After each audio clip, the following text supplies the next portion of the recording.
Hey guys, good morning. This is Pastor Mark, and today I'll be taking you through Luke chapter 8, verse 1 through 3. So let's get started. It says, "Now it came to pass afterward that he went through every city and village, preaching and bringing the glad tidings of the kingdom of God.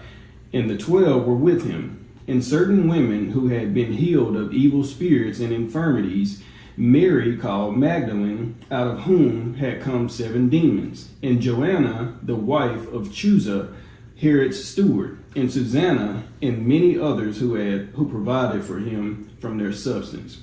It talks about afterwards, and when it says afterwards, we have to think what happened before.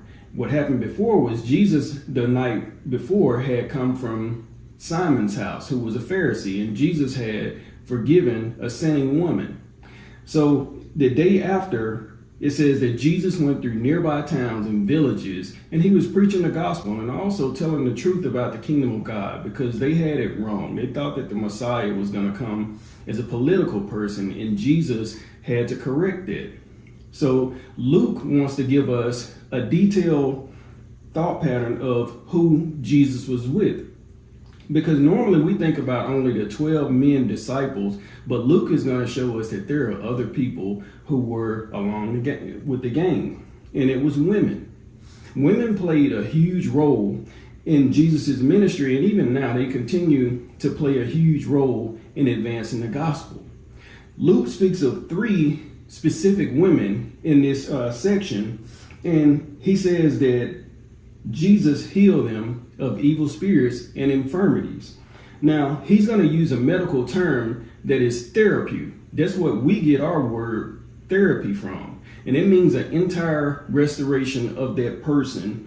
And really, it's a transformed life to health. He talks about the first lady, who was Mary Magdalene. And really, that means Mary from Magdala. That's where she was from. It says that she was healed of 7 demons. And demon-possessed people, they were considered unclean. So they were the social outcasts of society. But Jesus, he doesn't worry about that. Jesus sees someone that needs to be saved, and he goes and he saves her, he finds her, and also he delivers her, just like how he did us. And she plays a prominent role in the burial and also resurrection story. The next person that we see is Joanna. Joanna, she's married to the high-ranking official in Herod Antipas's household. He was his manager, or what we would call his CFO. He managed his personal property and also his financial portfolio. So this lady had some rank. But also, this is the same Herod Antipas who had John the Baptist beheaded, and also who conspired with Pontius Pilate to have Jesus crucified. So she was risking her life. It was a dangerous situation. But we see that after she got finished being healed, what does it say? It says that she became a devoted follower of Jesus Christ. This lady, she gave her resources and also her time.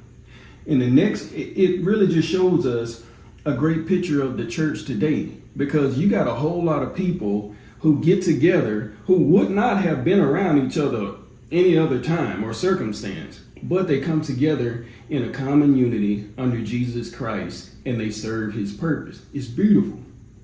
And we see that both are mentioned as witnesses of the empty tomb and the people who go and tell the 12 that Jesus has risen. So that is a beautiful history. Also, it talks about another woman, Susanna, but not much is known about her except one important thing, and that is that she provided for Jesus and also his disciples out of her own private resources. Traveling was expensive, and also it was time consuming, but this lady was willing to give all that she had to Jesus and help him. So it lets us know whatever you have, or whatever way that you can serve, God can use that to further his kingdom. And ladies, I want you to understand this. God needs women that are willing to let him use them to advance his kingdom. Think about it. How many people were saved because of Joanna, Mary, and also Susanna for what they did? If he can use them, he can use you too. I want to challenge you guys this week to do something, which is to look for ways to serve God and serve others with your talents, with your time, with your resources, and lastly, your testimony. All right, guys, have a great day.